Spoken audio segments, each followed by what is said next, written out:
नमस्कार। आज हम बात कर रहे हैं अनिवार्य हिंदी के पाठ्यक्रम में निर्धारित पुस्तक गद्य चयनिका के अध्याय आज भी खरे हैं तालाब के बारे में। यह अध्याय जो है अनुपम मिश्र द्वारा रचित है। अनुपम मिश्र का निबंध है आज भी खरे हैं तालाब। अनुपम मिश्र एक पर्यावरणविद हैं।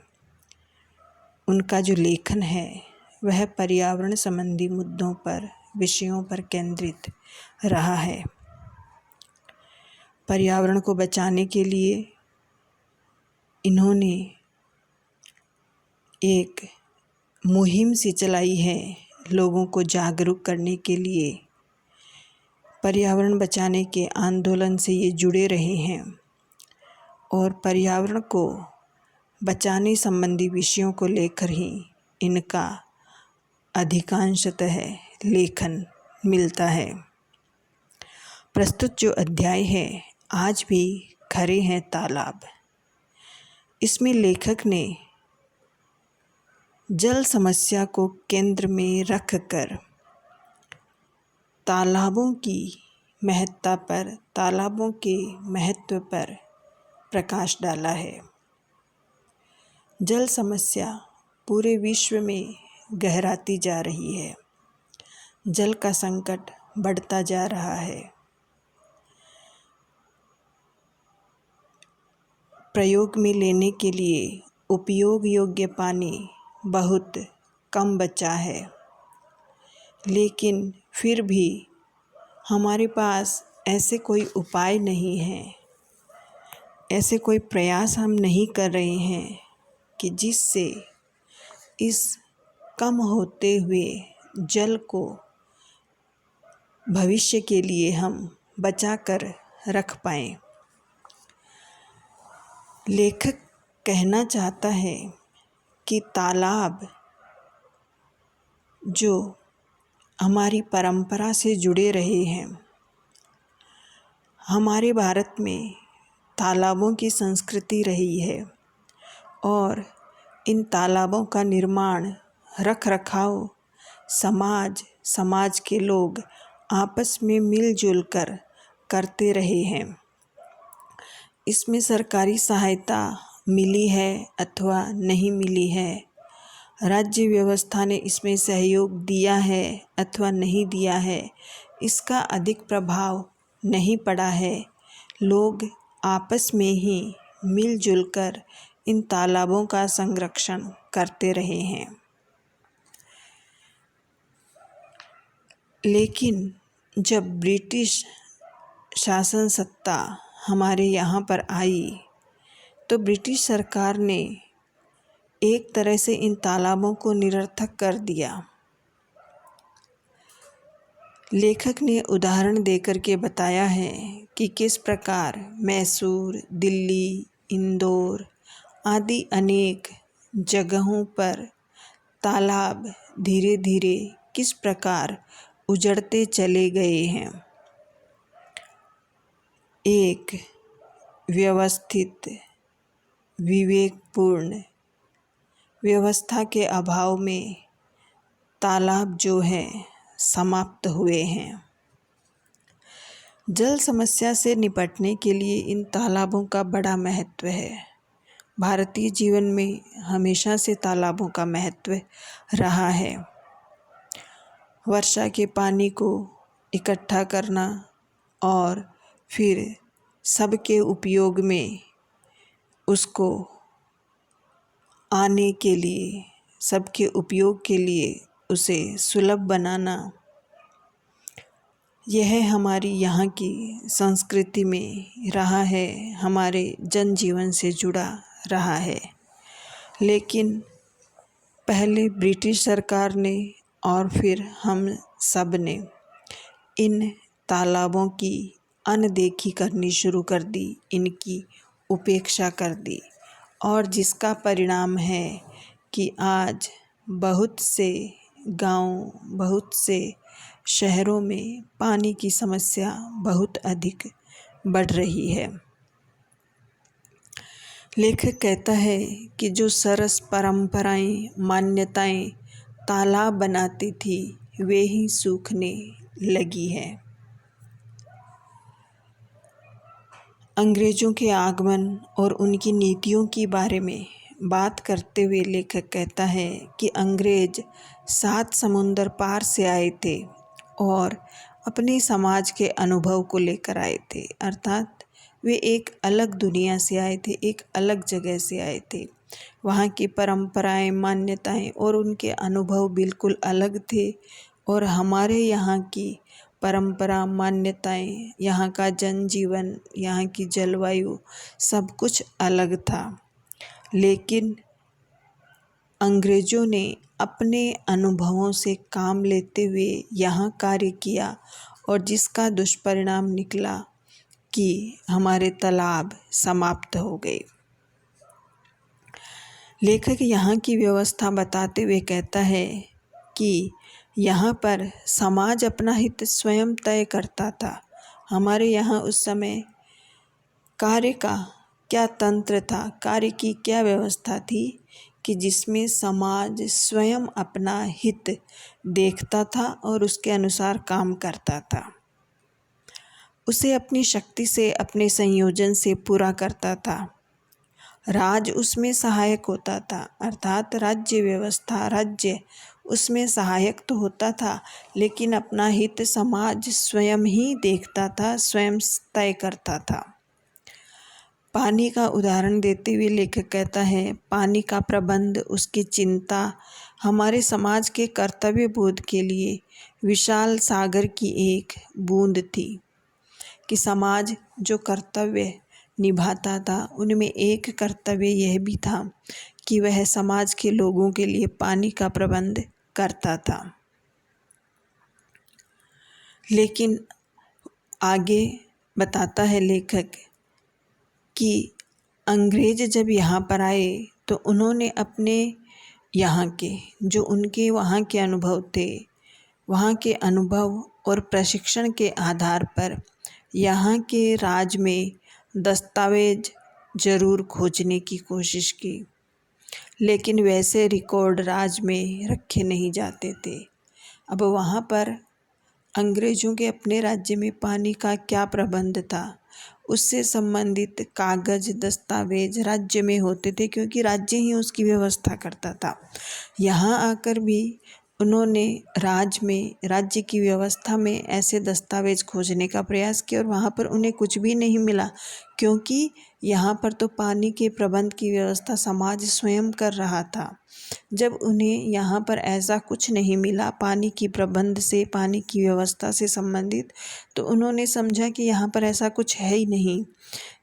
इसलिए उन्होंने यही मान लिया कि यहाँ सारी व्यवस्था उन्हीं को करनी है और उन्होंने एक नए सिरे से कार्य करना शुरू किया और वहीं से ये तालाबों का पतन जो है प्रारंभ हो गया। लेखक ने अलग अलग जगह के गांवों का, क्षेत्रों का उदाहरण दिया है, जिसमें एक है मध्य प्रदेश के दुर्ग और राजनांद गांव। यहाँ का उदाहरण देते हुए लेखक कह रहा है कि ऐसे क्षेत्रों में सन 1907 तक भी बहुत से बड़े तालाब बन रहे थे और इनमें एक था तांदुला नामक तालाब। 11 वर्ष तक लगातार चले काम के बाद बनकर बस अभी तैयार ही हुआ था। आगे वे कहते हैं कि जो नायक समाज को टिकाए रखने के लिए सब काम करते थे, जो समाज के नायक थे, समाज को टिकाए रखने के लिए, बनाए रखने के लिए सब काम करते थे, उन्होंने जब अंग्रेज़ों की यह व्यवस्था देखी तो उन्होंने उसका विरोध भी किया। अंग्रेज़ों को उन्होंने चुनौतियाँ दी। सांसी, भीली जैसी जो स्वाभिमानी जातियाँ थी, उन्होंने अंग्रेज़ों से टक्कर लेने की कोशिश की और उसके बदले में अंग्रेज़ों ने उन्हें ठग और अपराधी तक कह दिया। अंग्रेज़ों ने समझ लिया कि सब कुछ अब उन्हें ही करना है और जब उन्होंने अपने ढंग से करना शुरू किया तो हमारा यहाँ का परंपरागत ढांचा पूरी तरह से टूट गया और जिसके कारण तालाबों की बड़ी उपेक्षा हुई। जो कारीगर अब तक तालाबों से संबंधित काम करते आ रहे थे, जो पहले कुशल थे लेकिन अब उन्हें अकुशल कारीगर कह दिया गया, उन्हें अनपढ़, असभ्य, अप्रशिक्षित माना गया। तो जो हमारा यहाँ का गुणी समाज था उसके हाथ से पानी का प्रबंध छिन गया। इसका उदाहरण मैसूर राज्य में देखने को मिलता है। लेखक लिखता है, सन 1800 में मैसूर राज दीवान पूर्णिया देखते थे। तब राज्य भर में 39,000 तालाब थे और इन तालाबों की व्यवस्था कितनी अच्छी थी इसके बारे में लेखक ने लिखा है। कहा जाता था कि वहाँ किसी पहाड़ी की चोटी पर एक बूंद गिरे, आधी इस तरफ आधी उस तरफ बहे तो दोनों तरफ इसे सहेज कर रखने वाले तालाब यहाँ मौजूद थे। समाज के अलावा राज भी इन उम्दा तालाबों की देख रेख के लिए हर साल कुछ लाख रुपए लगाता था। समाज के लोग तो मिलकर इन तालाबों की देख रेख करते ही थे। जो राज्य है, जो राज व्यवस्था है, वह भी हर साल कुछ रुपया इनके लिए लगाते थे। लेकिन फिर अंग्रेज़ों के आने से राज बदल गया और जो रुपया राज लगा रहा था उसे अंग्रेज़ों ने फिजूल खर्ची नाम दे दिया और धीरे धीरे यह जो राशि थी तालाबों के संरक्षण के लिए, मरम्मत के लिए, निर्माण के लिए राज्य द्वारा दी जाती थी, पहले तो उसे कम किया गया और धीरे धीरे उसे बंद कर दिया गया। और इन तालाबों के लिए PWD बना दी गई और सारे तालाब लोगों से छीनकर PWD को सौंप दिए। जो समाज इनका रखरखाव कर रहा था उस समाज की प्रतिष्ठा तो उन्होंने पहले ही ले ली थी, फिर उनसे धन भी ले लिया, साधन भी छीन लिए और स्वामित्व भी ले लिया। सम्मान, सुविधा और अधिकार सब छिन जाने से समाज एक तरह से लाचार हो गया। फिर वह किस प्रकार अपना कर्तव्य निभा सकता था। जो मैसूर के 39,000 तालाब थे उनकी दुर्दशा का किस्सा बहुत लंबा चला। सरकार ने PWD को तालाबों का काम सौंप दिया। PWD से काम नहीं चला तो सिंचाई विभाग बनाया गया, उसे तालाब सौंप दिए गए। जब सिंचाई विभाग कुछ नहीं कर पाया तो वापस PWD को सौंपा और इस प्रकार से विभाग बदलते रहे, लेकिन तालाबों का कुछ भी विकास कार्य नहीं हुआ और रख रखाव की जो राशि राज्य द्वारा दी जाती थी वह कम होती गई। यह तो थी मैसूर के तालाबों के दुर्दशा की कहानी। इधर दिल्ली में भी तालाबों की दुर्दशा शुरू हो गई थी। अंग्रेज़ों के आने से पहले यहाँ पर 350 तालाब थे, लेकिन धीरे धीरे राजस्व की लाभ हानि की बात करते करते बहुत सारे तालाब जो है राज के पलड़े से बाहर फेंक दिए गए, अर्थात राज इनके लिए जो खर्चा देता था, जो रुपए देता था, वह हटा दिए गए। फिर पानी के प्रबंध के लिए नल लगाए जाने लगे। जैसे जैसे नल लगाए जा रहे थे तो पहले बड़े शहरों में नल लगाए गए और फिर छोटे छोटे शहरों में भी नल लगने लगे, लेकिन केवल पाइपलाइन बिछा देने से और नल की टोंटी लगा देने से पानी नहीं आता। पानी की जो समस्या है वह वैसी ही रही। शहरों को पानी चाहिए पर पानी दे सकने वाले तालाब नहीं, तो पानी आएगा कहाँ से?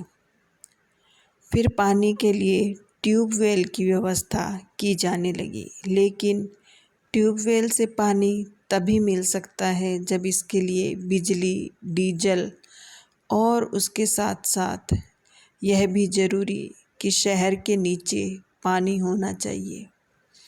अगर शहर में पानी का जल स्तर ही इतना नीचे तक चला गया है कि उसे निकालना संभव नहीं है, तो ट्यूबवेल भी काम नहीं दे सकते। मद्रास का उदाहरण देते हुए लेखक ने कहा है कि यहाँ पर लगातार गिरता जल स्तर सिर्फ पैसे और सत्ता के बल पर थामा नहीं जा सकता था। कुछ शहरों ने तो दूर बहने वाली किसी नदी से पानी उठाकर लाने के लिए बहुत ही खर्चीले और अव्यावहारिक तरीके अपनाए थे। इंदौर में भी ऐसा ही किया गया था, जहां दूर से पानी लाने की व्यवस्था की गई थी। इंदौर के पड़ोस में एक शहर है देवास। वहाँ 30 वर्ष के समय में यहाँ पर जितने भी तालाब थे सारे भर दिए गए और उन पर मकान और कारखाने बना लिए गए। लेकिन मकान और कारखाने तो बन गए, पानी की समस्या कैसे दूर हो? अब पानी की समस्या को दूर करने के लिए रेलगाड़ी द्वारा पानी पहुंचाने की व्यवस्था की गई। देवास में अब हर सुबह पानी की रेल आती है। टैंकरों का पानी पंपों के सहारे टंकियों में चढ़ता है और तब शहर में बढ़ता है। रेल का भाड़ा हर रोज़ 40,000 रुपया है। बिजली से पानी ऊपर चढ़ाने का खर्च अलग, और इंदौर से मिलने वाले पानी का दाम भी लग जाए तो पूरी योजना दूध के भाव पड़ेगी, अर्थात पानी दूध के बराबर महंगा हो गया है। इतने खर्चे उस पर आ जाते हैं लोगों के पास पानी पहुँचते पहुँचते।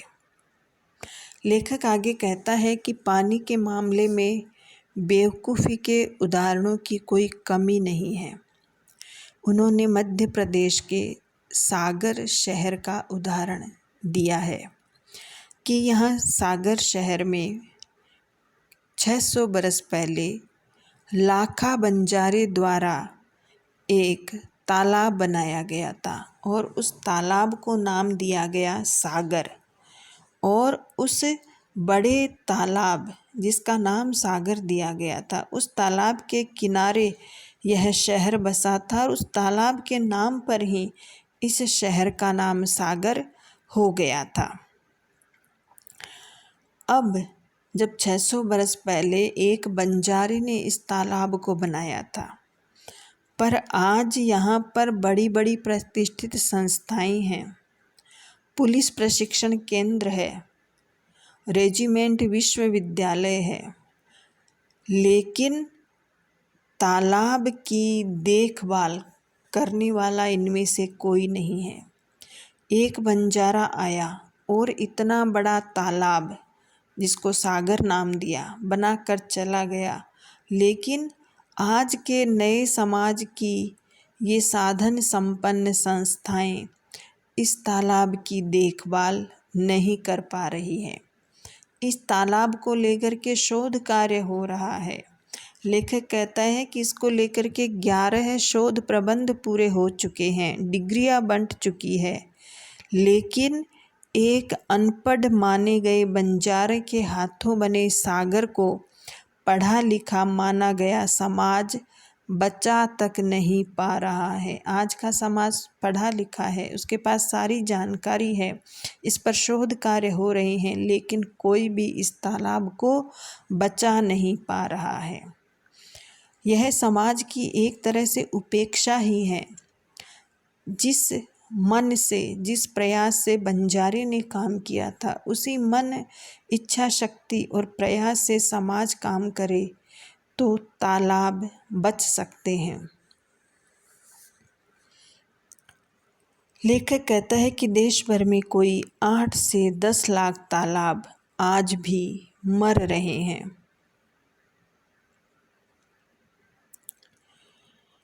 लेखक ने अंत में बताया है कि ये तालाब हमारे जनजीवन में, हमारी संस्कृति में, हमारे जनजीवन में रचे बसे हैं, हमारी परंपरा से जुड़े हुए हैं, और जो परंपरा संस्कृति से जुड़ाव है वही इनको अब तक बचाए रखे हुए था। ये गीतों में सुरक्षित हैं, हमारे संस्कारों में सुरक्षित हैं, इसीलिए ये आज तक, आज से पहले सुरक्षित थे। लेकिन जैसे जैसे हम संस्कृति से, परंपरा से दूर हो रहे हैं, नई व्यवस्थाएं आ रही है, वैसे वैसे ये तालाब भी मर रहे हैं, समाप्त हो रहे हैं। छत्तीसगढ़, बुंदेलखंड, हरियाणा की संस्कृति का, वहाँ के रीति रिवाजों का उदाहरण दे कर के लेखक ने बताया है कि वहाँ तालाब कैसे जनजीवन में रचे बसे हैं।